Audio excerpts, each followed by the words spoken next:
Guys, welcome back to another video, and in this video we're going to be continuing on with our SwiftUI tutorial series, and in this particular tutorial we are going to be taking a look at how we can send network requests to a server to retrieve data back that we can then display to the user.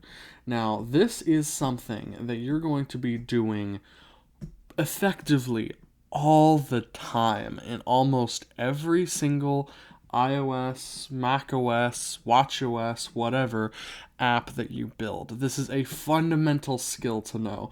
You have to know how to send requests over the network, receive that data back, and parse it properly and display it to the user. So that's what we're going to go through today.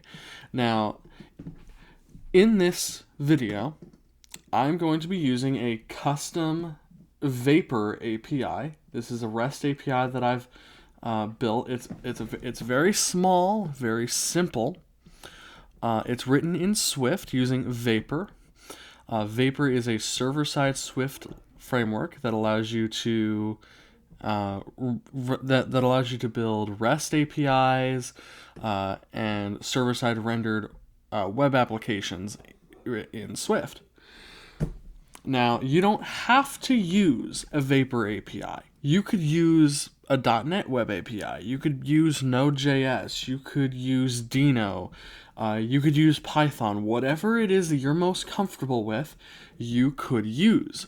You could also use any number of third-party REST APIs to achieve what we're going to achieve in this video. You just have to adapt what I'm saying to those other APIs. And I will try to keep it as generic as possible so you can more easily adapt to other APIs. In fact, if you're going to use a different API and not the one that I have here, which I would recommend, so you don't have to do all that stuff yourself if you're unfamiliar, the GitHub API is a very good starting point.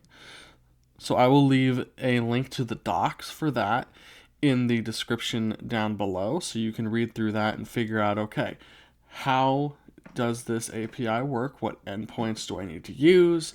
And what output can I expect to get back? All right, so let's go ahead and get started. The first thing that I want you to do is I want you to create two models. Two Swift structures, one called project and one called bug report. Now, this will apply to any REST API that you interact with. You have to create models that match the JSON output or XML output, depending on what the API returns back to you. In most cases, it's going to be JSON. Your Swift models have to match exactly the model, the output that you're going to get back from the API. So, in my Xcode editor here, I have those two models. Now I'm going to explain to you how these work exactly. So, inside of the project navigator, under models, let's start with bug report. So, to get started, I'm going to explain how the database structure works on my server. So, on my server, I have two tables in my database, project and bug report. Each project can have many bug reports, but each bug report can only belong to one project. So, there is a one-to-many relationship between them. So with that, you will notice that in the project model, we will have an array of bug report objects in there. And so that's why, right? That's why that's kind of what we're doing there. So when we take a look at our Swift struct, let's see here. Okay, we're importing foundation. That is important. You have to import foundation. Now, this struct, bug report, conforms to codable and identifiable. Well, let's talk about these one by one. What is identifiable? Well, identifiable is a protocol that allows you to uniquely identify Swift objects from one another. So you see the var ID or let ID or however it is that you plan on putting it in there. In this case, it's var ID. This is required by the identifiable protocol. You have to have some kind of property called ID. It can be an int, it can be a string, it can be a UUID, as long as it uniquely identifies the object, it doesn't particularly matter what type it is. At least not that much. And then the second protocol is codable. What is codable? Well, codable allows us to encode and decode our Swift objects to and from JSON. So codable, if we take a look at that definition,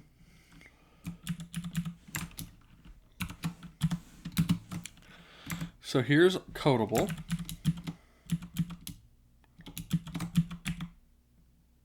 You can see it's a type alias. So so we can see public type alias codable equals, and then this is pretty much combining conformances for encodable and decodable.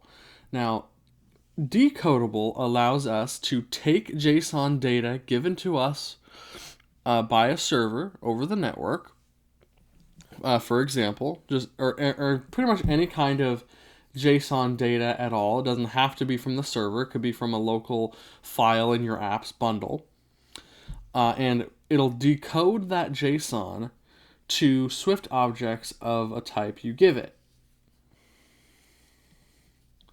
During the decoding process. Now, encodable does the opposite. You can encode your Swift objects to JSON and then save that to a file or send it off to the server over the network or that sort of thing.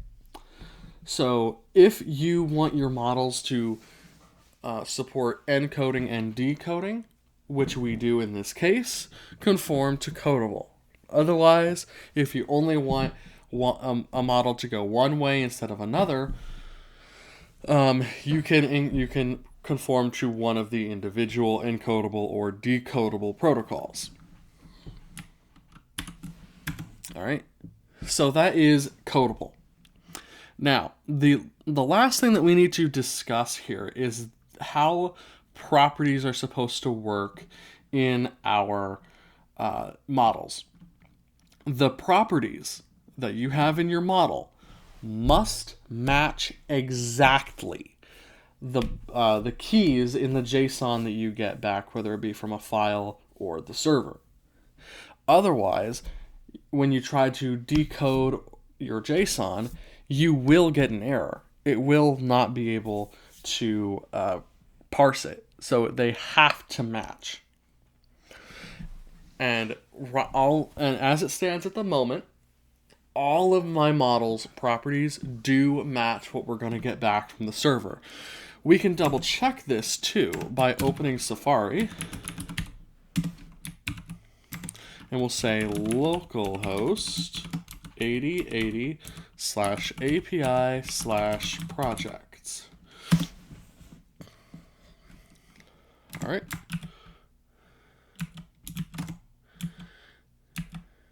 All right. So here is our JSON response. You can see it's a pretty long response because we have a lot of data that we get sent back from the server, and that's entirely intentional. We have over 1,000 bug report objects in particular, and I think it's 10 projects, right? So we have a lot of bugs, a lot of bug reports, and then we have a few projects. So you can take a look at the JSON response that you get back. Make sure that your models match those keys letter for letter, case sensitive, and then you can move on.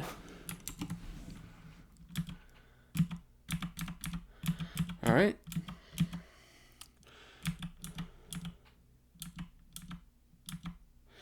And so with that, that is our bug report model.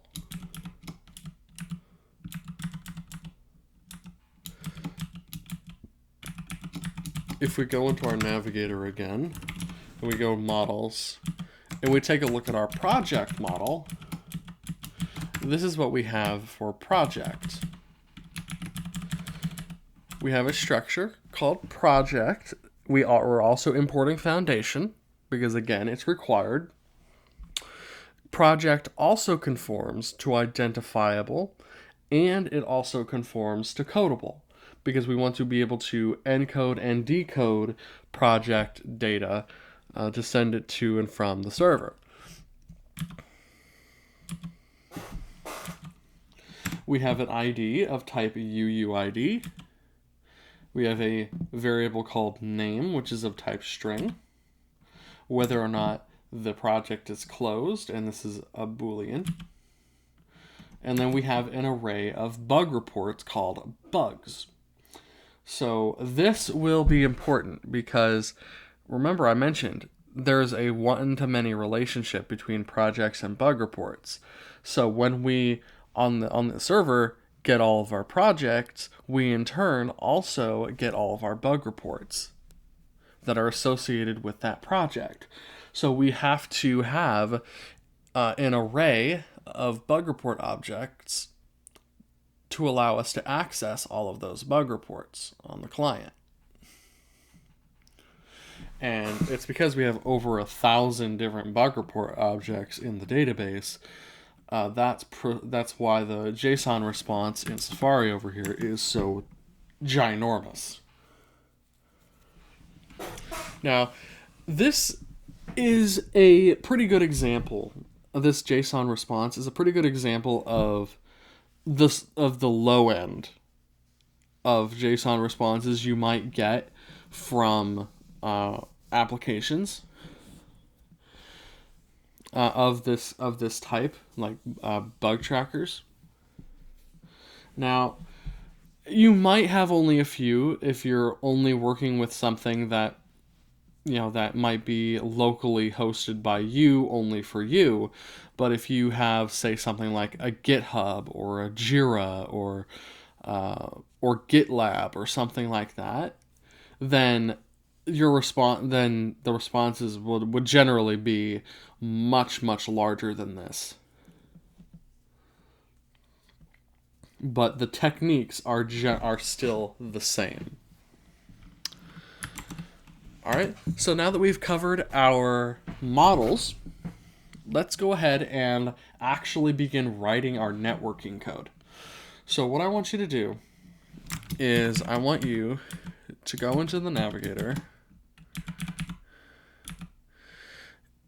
and we are going to put all of our networking code into a separate file rather than having it in our view, because our view is not the right place to have all of that code.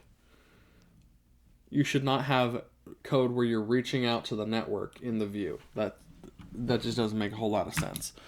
So we'll go ahead and new empty file. I'm going to call it Network Manager. Now we want to import foundation. All right. Once we've imported foundation, we will create a class called Network Manager. Yes, this has to be a class.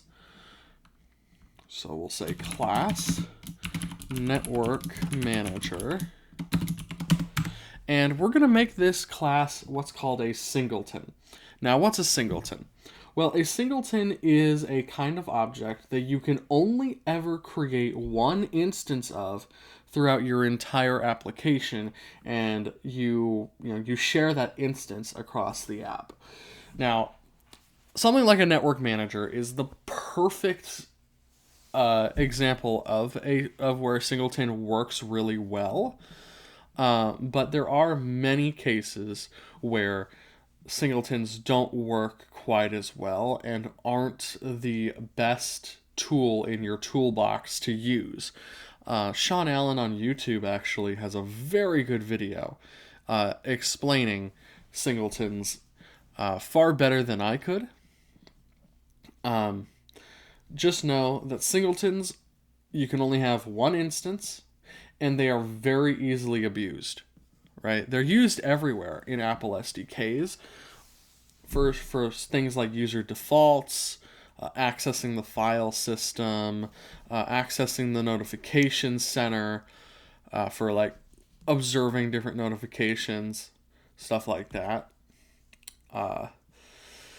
But there are cases where you might think, oh, should I use a singleton here or should I not? You really have to think about whether or not that it's an appropriate use case. All right, so inside of our class, we're going to say static let shared equals network manager and call it blank initializer. On iOS and macOS, on Apple platforms generally, shared, default, and standard are the names that are used for singletons most often. So we're just using shared here because we're sharing a single instance throughout the entire app. But you can call it whatever you want. Then we need a private initializer that does nothing. It doesn't have anything in it. That way, even if we were to try to create another instance of this class, we couldn't because we wouldn't be able to access the initializer. So private init and make it a blank initializer, no parameters, no code getting executed inside of it, nothing. Now, if you did need some initialization code, if you did need some initial setup, you could do that. But for this singleton, we don't need any setup, so we're fine. All right. Next, we're going to create a constant called base URL, and this is going to contain just the base part of the URL for all of our endpoints. So we'll say let base URL equals http colon backslash or not backslash slash so slash localhost colon 8080 slash API slash, or we'll just do slash API. And that is the base part of our URL. That part will never change. Everything after that will be different based on what we want to do, what endpoint we want to reach out to. All right. So next, we are going to create a method to retrieve all of our projects. You could also create a method to retrieve all the bug reports, and I will tell you the specific endpoint for that if you want to use that. The link to the API that I'm going to be working with here, by the way, the GitHub repo, that's in the description, so you can check that out if you want to use it. All right. So this method signature is going to be a little bit more complicated than most signatures you've probably done thus far, because this is going to be an asynchronous method that also throws, but we want to return some kind of object. So how do we do that then? Well, our signature will look like this. Func get projects. We don't need anything passed in, so we'll just do empty parentheses for the parameter list. And then we need to mark this with the async keyword to tell Swift that this is going to be an asynchronous method. So async. And then we need to tell it that this can throw an error if something goes wrong. So we'll mark it with the throws keyword. And then we need to return an optional array of project. You could also leave this as non-optional and then throw custom errors if you want. It just really depends on how you want to handle it. All right, and then we'll open up the method body, and here we are. That is our method stub.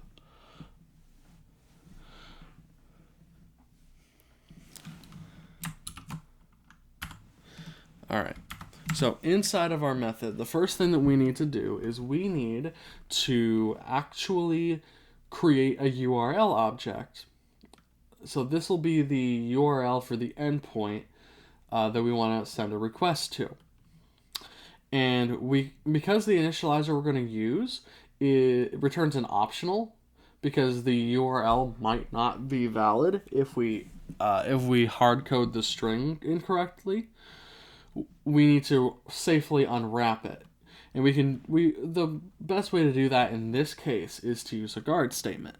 So we'll say guard let URL equals a URL with a string. Give it base URL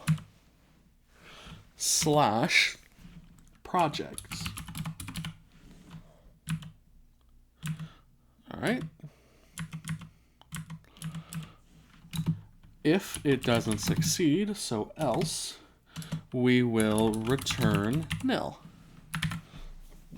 To let the user know, hey, there's nothing to return.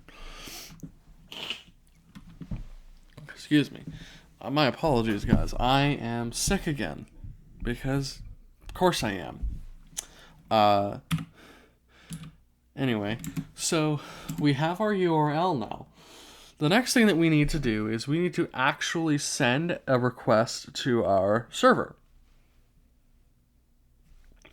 And we can do this using a class from Foundation called URL session. This class is specifically intended for handling all kinds of networking tasks, whether that be sending a network request, whether that be downloading something, that sort of stuff. URL session is intended for that. And this is another one of those classes that uses singletons.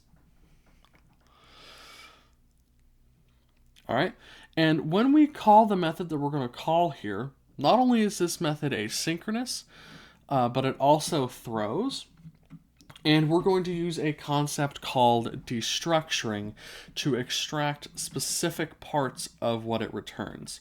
And those specific parts are the data, the JSON data that got returned to us, and then the response. Now, the response contains things like the status code, any HTTP headers, any additional authentication cookies, that sort of stuff that might have been sent along with everything else.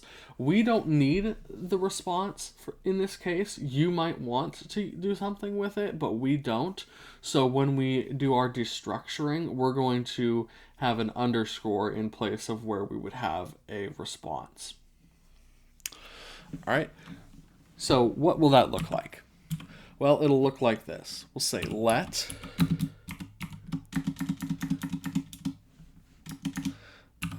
okay. We'll say let open and closing parenthesis data comma underscore. So when we're destructuring, we have to put each component in a tuple like this, and we'll set this equal to try await URL session dot shared dot data from our URL.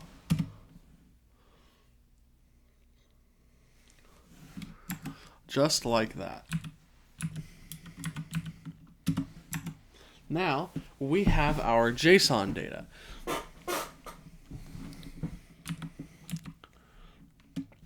After we've sent our network request, we need to decode, we need to parse that JSON data we got back into Swift objects.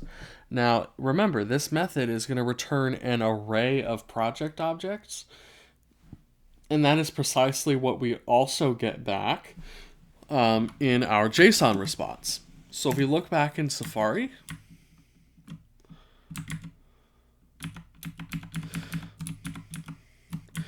we get a left bracket.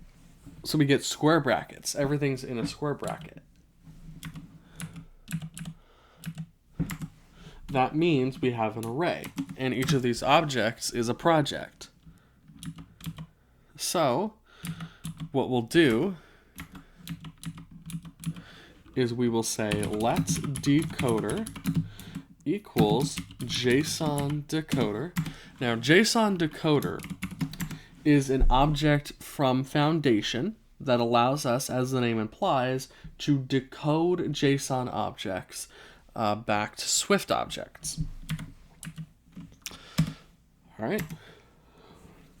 We will say let projects equals try, because the process of decoding our JSON, like I mentioned previously, towards the beginning of the video when we talked about our models and codable, it can fail. So we have to mark it with try. Try decoder dot decode. And then we need to give it the type that we want to decode our JSON to. In this case, it'll be an array of project dot self. So array of project, and then outside of our closing square bracket, we put dot self for the type. And then we give it the data that we want it to parse. Like that. Finally, we need to return projects. Just like that. And we're done. Now, I mentioned before, we could also have a method for retrieving all of our bug reports. Well, we can, and that is as simple as the process of retrieving stuff from the server for our bug reports is exactly the same as with projects. So we can just copy all of that, paste it in, and we can replace project with bug report and projects with bug reports and all that stuff. So instead of return projects, we will return bug reports.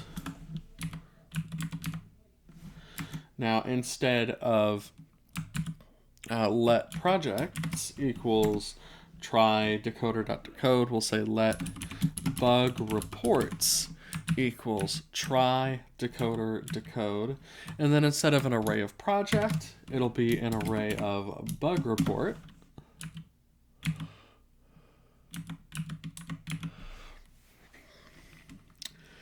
Our code to send the actual request using URL session does not change in the slightest.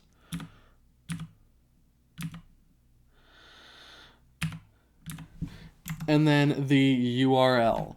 The URL endpoint changes here. So we have a base URL, and that'll remain the same. But where we have /projects, that will change. So instead of /projects, the endpoint will be /bugs. And this will retrieve all of our bug reports. The last thing we need to change is the name of our method and its return type. So instead of get projects, we'll say get bug reports. And then for our return type, instead of it being an optional array of projects, it'll be an optional array of bug reports. Just like that. And those are our two get methods. We can get all the projects, get all the bug reports, and do what we want with them in our client-side application.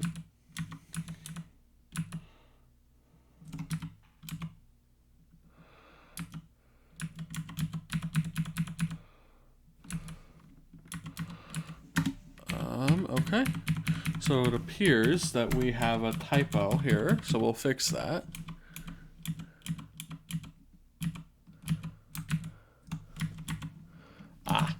We have too many C's in the word funk. All right, there we go.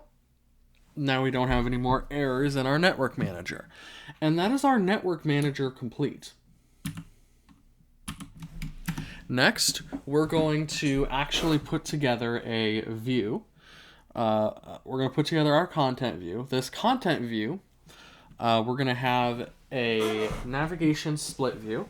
This split view is going to be a 2-column layout. We'll have a sidebar and a detail. The detail will have all the bug reports for a selected project, whereas the sidebar will have all of the projects. All right. So let's go ahead and we'll say navigation split view. And this will be our sidebar. So we'll say sidebar view. And then we'll have our detail.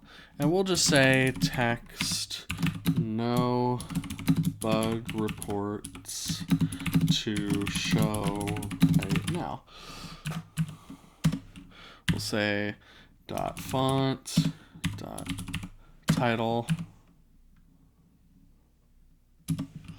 dot foreground style dot secondary. All right. Now let's create our sidebar view. I'm going to give myself a little bit more room here. Okay.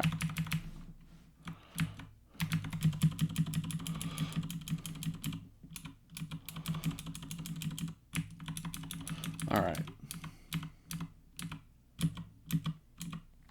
All right, so we'll say struct sidebar view. It's going to be a type view. And then here's where things are going to get a little bit more complicated. So we'll have a state variable at state private var. We'll call it project. And this is going to be of type array of project. And we'll make this an empty array initially. All right. Next, we'll have a body. So var body sum view, like that.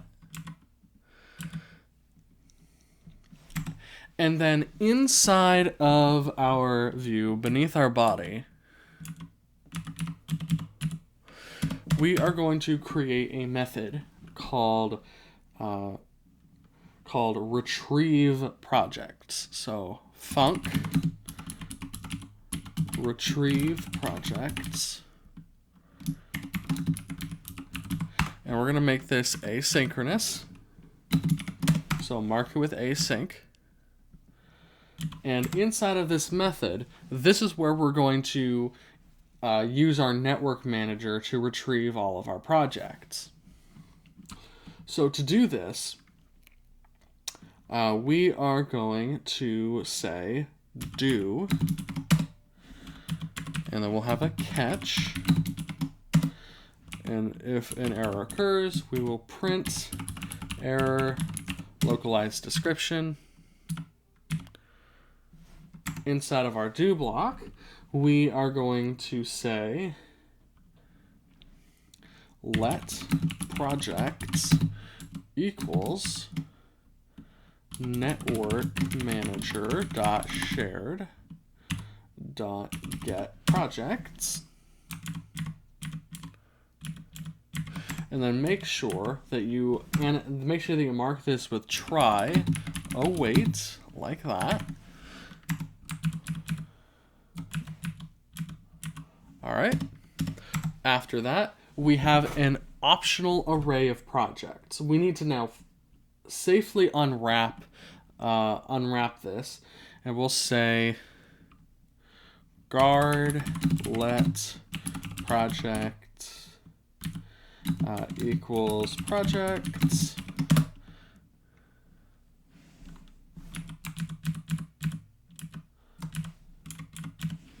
and then else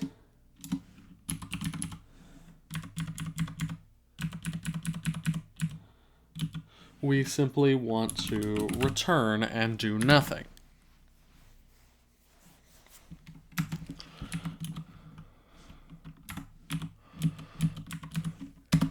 If we have successfully unwrapped our projects array and it now is no longer optional, we can say self.projects equals projects, like that.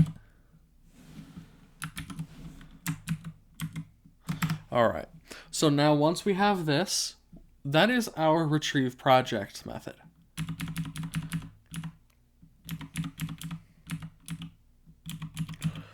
All right, inside of our body, we are going to have a list, and this list is going to have a for each, looping through all of our projects, and we don't have to worry about giving it an ID parameter because our projects are identifiable.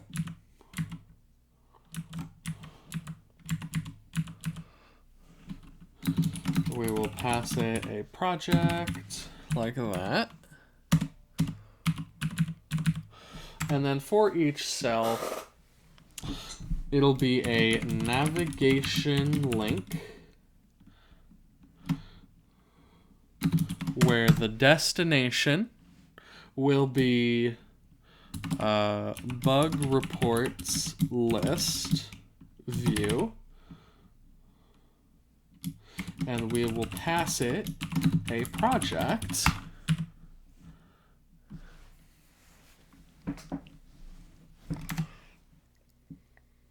just like that. And then the label is going to be a simple VStack where we'll have a text project name, and then we'll set its font to .headline, and then we'll have text project, well actually we need a string project.bugs.count. So we'll have a second text view that just simply shows the number of projects. So we can instead have it be text project.bugs.count bug reports. Like that. There we go. Now we don't have a bug reports list view yet, and that's fine. We'll do that here in a second. But that is our sidebar list, or our sidebar view.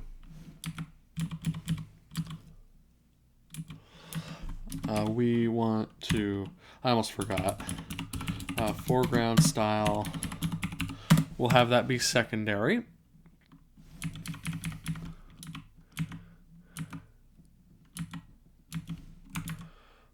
right.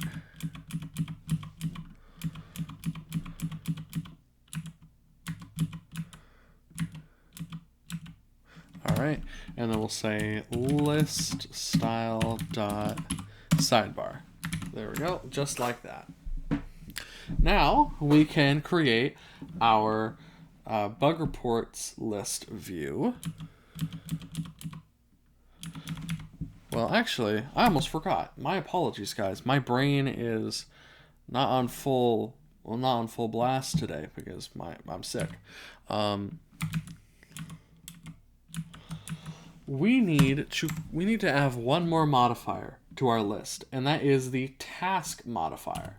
So we'll say dot task. Now, what does the task modifier do? Well, the task modifier acts very similarly to onAppear, except onAppear executes code synchronously. Task executes code asynchronously. It provides you with an async context rather than a synchronous one. And it is inside of this modifier that we are going to call retrieve projects to populate our projects array. And we will do that by saying await retrieve projects. And there we go. Now we can do our bug reports list view. I'm 100% positive.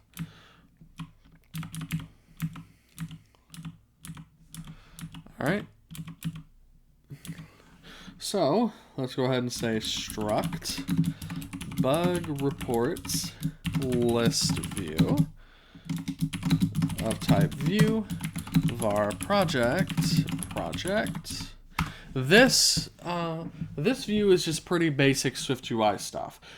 We need to make sure that we have a project property because we need to know what project to get our bug reports from. And then inside of our body, so our body some view, we will have a list, and this list will have a for each, and for the collection that we want it to loop through, we'll say project dot bugs. Now this will work also because bug report conforms to identifiable. So we don't need the ID property or ID parameter of our for each view. All right, and inside here we'll give it a closure that takes in a bug report. And inside of this for each, we will simply have a text with bug report dot report title. So the title of the report. We will set its font also to headline.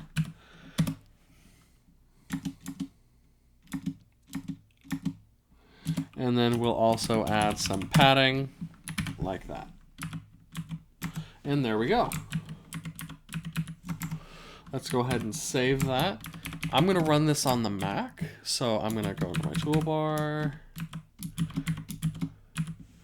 Make sure the run destination is my Mac. And we will run our code. All right. Now that we have our application running inside of our sidebar, you can see we have project 1, 2, 3, 4, 5, 6, 7, 8, 9, 10, 11, 12, 13, 14, 15, 16, 17, 18, 19, and 20. So we have all kinds of projects here. We have 25 projects, and you can see they all have their own number of bug reports. It's seemingly random, and that's because when I generated all of these bug reports, it was purely random. So project 25 has 69 bug reports. Project 24 has 33, 65, 17, so on and so forth. You get the idea. So let's take a look at project, say, 15. We have that selected. And inside of the table here,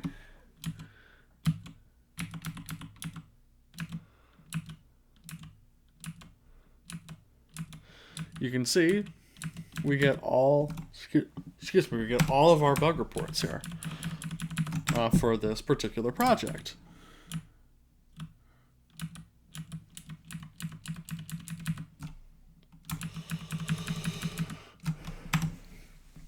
Alright, so that pretty much does it for this video on how we can retrieve data from a server and decode that data to Swift objects and display that data to the user, all using Swift. Thank you all so very much for watching, and we will see you all in the next video.